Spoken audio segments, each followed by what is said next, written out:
Exercice, on pose z égale à 2 racine k de 3 plus 2i. Z' égale à 1 plus racine k de 3 plus i facteur de 1 moins racine k de 3. Et z second est égal à z sur z'. 1. Donner la forme algébrique de z second. 2. Calculer le module et un argument de z. 3. Déduire des résultats précédant le module et un argument de z'. Puis, on déduit les valeurs exactes de cosinus de pi sur 12 et sinus de pi sur 12. Passons à la question numéro 1. Donnons la forme algébrique de z second. Z second est égal à z sur z' qui est égal à 2 racine carrée de 3 plus 2i sur 1 plus racine carrée de 3 plus i facteur de 1 moins racine carrée de 3. Passons à la question numéro 1. Donnons la forme algébrique de z second. Nous savons que z second est égal à z sur z' et z est égal à 2 racine carrée de 3 plus 2i et z' 1 plus racine carrée de 3 moins i facteur de 1 moins racine carrée de 3. C'est-à-dire, z second est égal à 2 racine carrée de 3 plus 2i sur 1 plus racine carrée de 3 plus i facteur de 1 moins racine carrée de 3. Puisque nous voulons déterminer l'expression algébrique, c'est-à-dire écrire z second sous la forme a plus ib avec a et b des nombres réels, nous devons multiplier le numérateur et le dénominateur de z second par l'expression conjuguée du dénominateur. N'oubliez pas que l'expression conjuguée de ce dénominateur est 1 plus racine carrée de 3 moins i facteur de 1 moins racine carrée de 3. En multipliant le numérateur et le dénominateur par l'expression conjuguée du dénominateur, z second est égal à 2 racine carrée de 3 plus 2i facteur de 1 plus racine carrée de 3 moins i facteur de 1 moins racine carrée de 3. Le tout sur 1 plus racine carrée de 3 plus i facteur de 1 moins racine carrée de le tout facteur de 1 plus racine carrée de 3 moins i facteur de 1 moins racine carrée de 3. Ensuite, nous allons chercher à développer le numérateur et le dénominateur et puis les simplifier. Alors, commençons avec le numérateur. En développant le numérateur, nous trouverons 2 racines carrées de 3 facteur de 1 plus racine carrée de 3 moins i facteur de 1 moins racine carrée de 3 fois 2 racine carrée de 3 plus 2i facteur de 1 plus racine carrée de 3 plus 2 facteur de 1 moins 3. Et si nous développons chacune des expressions qu'on a trouvées ici et puis simplifiées, on trouvera l'expression du numérateur égale à 8 plus 8i. Ensuite, passons au dénominateur. On sait que d'après une propriété des nombres complexes, pour tout nombre complexe z fois z bar est égal à la partie réelle de z au carré plus la partie imaginaire de z au carré. D'après cette propriété, le produit du dénominateur 1 plus racine carrée de 3 moins i facteur de 1 moins racine carrée de 3 avec son expression conjuguée est égal à 1 plus racine carrée de 3 au carré plus 1 moins racine carrée de 3 au carré. En développant ces deux expressions et puis en simplifiant, on trouvera le dénominateur est égal à 8. Par conséquent, z second est égal à 8 plus 8i sur 8. Ainsi, après simplification, on trouve z second est égal à 1 plus i. Ainsi, nous venons de trouver la forme algébrique du nombre complexe z second, dont la partie réelle est 1 et la partie imaginaire aussi est 1. Ensuite, passons à la question 2. Calculons le module et un argument de z second. D'après la question numéro 1, nous savons que z second est égal à 1 plus i. Calculons le module de z secant. Module de z secant est égal au module de 1 plus i et qui est égal à racine carrée de la partie réelle de z secant au carré plus la partie imaginaire de z secant au carré. Soit module de z secant est égal à racine carrée de 2. Ensuite, déterminons un argument de z secant. Soit θ secant est égal à argument de z secant. Alors, cosinus de θ secant est égal à partie réelle de z secant sur le module de z secant. La partie réelle de z secant, c'est 1 et le module racine carrée de 2. En rendant rationnel le dénominateur, vous trouverez cosinus de θ secant est égal à racine carrée de 2 sur 2. Et le sinus de θ secant égal à partie imaginaire de z secant sur le module de z secant. Or, la partie imaginaire de z secant est 1 et le module est égal à racine carrée de 2. Sinus θ secant est égal à racine carrée de 2 sur 2.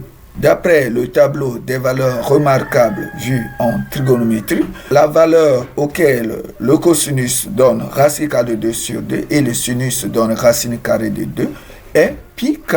Ainsi, θ secant, qui est égal à argument de z secant, est égal à pi sur 4. Inutile de mettre modulo 2pi ou de mettre plus k fois 2pi, car notre objectif est de trouver qu'un seul argument de z secant. Ainsi, nous venons de déterminer le module de z secant et puis un argument de z secant.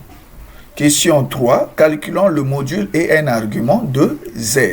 D'après les données, nous savons que z est égal à 2 racine carrée de 3 plus 2i. Calculons le module de z. Module de z. Le module de z est égal au module de 2 racine carrée de 3 plus 2i, qui est égal à racine carrée de la partie réelle de z, qui est 2 racine carrée de 3 au carré, plus sa partie imaginaire, qui est 2 au carré. Soit module de z égale à 4. Ensuite, déterminons l'argument de z. Soit θ égale argument de z. Alors, cosinus θ est égal à partie réelle de z sur le module de z. Or, la partie réelle de z est 2 racines carrées de 3 sur le module de z qui est 4. Et après simplification, on trouvera cosinus de θ égale à racine carrée de 3 sur 2. Et sinus θ égale partie imaginaire de z sur le module de z. Or, la partie imaginaire de z est 2. Et le module est 4. Après simplification, on trouve sinus de θ est égal à 1,5. D'après le tableau des valeurs remarquables vu en trigonométrie, la valeur dont le cosinus donne racine carrée de 3 sur 2 et le sinus donne 1,5 est pi sur 6. Ainsi, θ qui est égal à argument de z est égal à pi sur 6. Ainsi, nous venons de déterminer le module de z qui est égal à 4 et un argument de z qui est égal à pi sur 6. Ensuite, passons à la question 3. Passons à la question 3. Déduisons le module et un argument de z'. Nous savons qu'il existe une relation qui lie z, z' et z secant.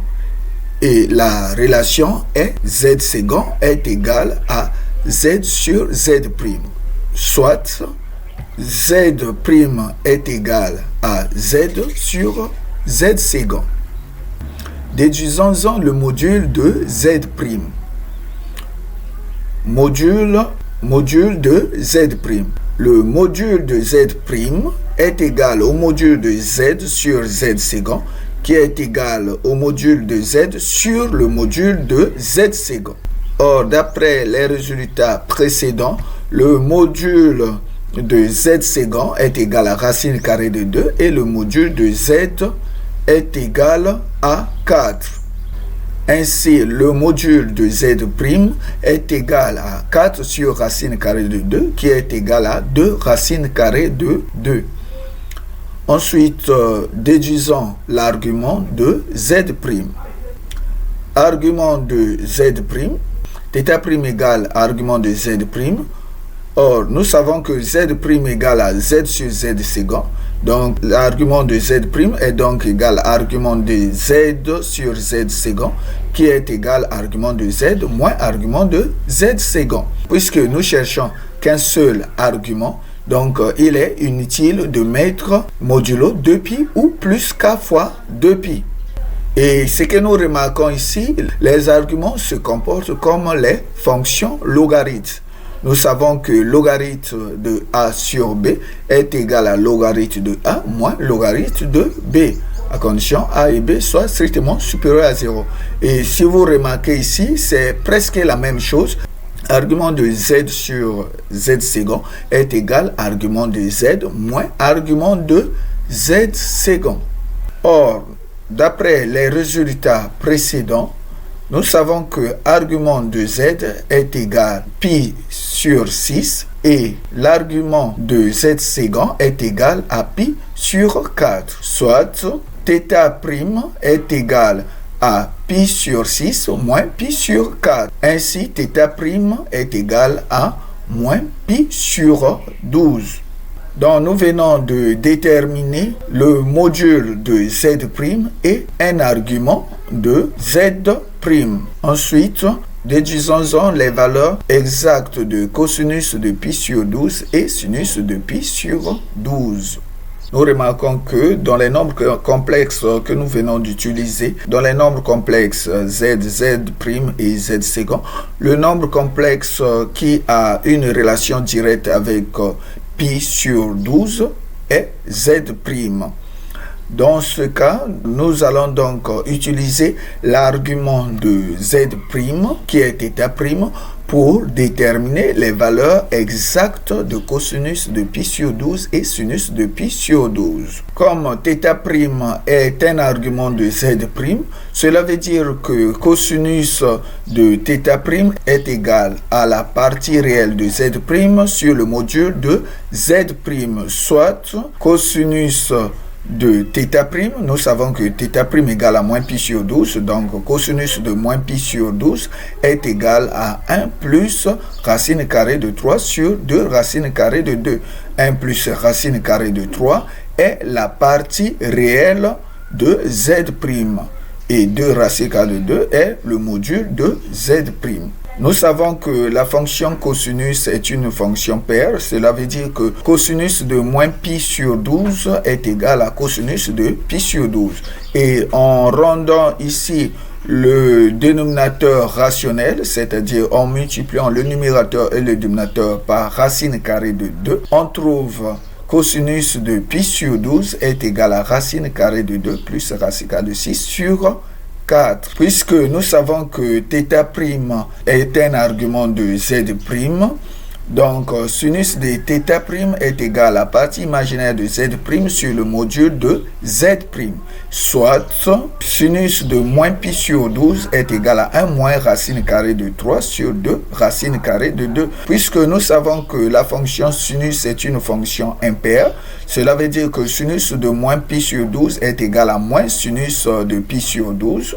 Et ici, en rendant rationnel le dénominateur, en multipliant le numérateur et le dénominateur par racine carrée de 2, ainsi, sinus de pi sur 12 est égal à racine carrée de 6 moins racine carrée de 2 sur 4. Ainsi, nous venons de déterminer les valeurs exactes de cosinus de pi sur 12 et de sinus de pi sur 12. Nous venons d'achever notre activité. Si la vidéo vous a plu, n'hésitez pas de la partager et de la liker et de vous abonner à notre chaîne. Merci et à la prochaine vidéo.